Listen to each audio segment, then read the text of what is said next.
ലോക നേതാവായിരുന്നു ജവഹർലാൽ, പാണ്ഡിത്യ ശിരോമണി. അങ്ങനെയുള്ള ഒരു വിജ്ഞാന ഭണ്ഡാകാരം ഇരുന്ന കസേരയിലാണ് കഴിഞ്ഞ 10 കൊല്ലമായി ഒരൊറ്റ പുസ്തകം പോലും വായിക്കാത്ത ഒരു പ്രധാനമന്ത്രി ഇന്ന് നാട് ഭരിക്കുന്നത്. ഇതാരുടെ കുഴപ്പ? ഇന്ത്യക്കാരന്റെ കുഴപ്പം. ചിന്തിക്കാത്ത ഇന്ത്യക്കാരന്റെ കുഴപ്പം, പ്രതികരിക്കാത്ത ഇന്ത്യക്കാരന്റെ കുഴപ്പം.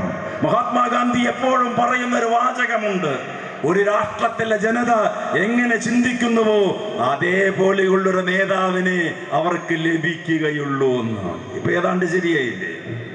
ഇന്ത്യയുടെ ബഹുഭൂരിഭാഗം ജനത ചിന്തിക്കുന്നതും ഒരു മത അസഹിഷ്ണുത പുലർത്തുന്ന ഒരു നേതാവിനെയാണ്, വർഗീയവാദിയായ ഒരു നേതാവിനെയാണ്.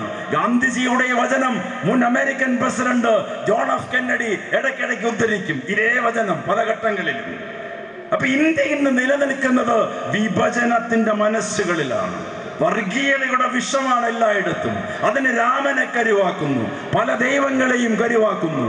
അക്ഷരാഭ്യാസമില്ലാത്ത, ഒരു മതഗ്രന്ഥം പോലും വായിക്കാത്ത, ഇതിനെ വായിച്ചാൽ തന്നെ അർത്ഥം മനസ്സിലാക്കാതെ ജീവിക്കുന്ന, മതത്തിനെ ആചാരവും അനുഷ്ഠാനവുമാക്കി മാറ്റുന്ന ഒരു സമ്പ്രദായത്തിൽ മതത്തിനെ ദുർവ്യാഖ്യാനം ചെയ്യപ്പോൾ അധികാരം നിലനിർത്താമെന്ന് ഇവർക്കല്ല, ഇവരുടെ തലതൊട്ടപ്പനായ ഹിറ്റ്ലർക്കും മുസോളിനിക്കും അറിയാമായിരുന്നു.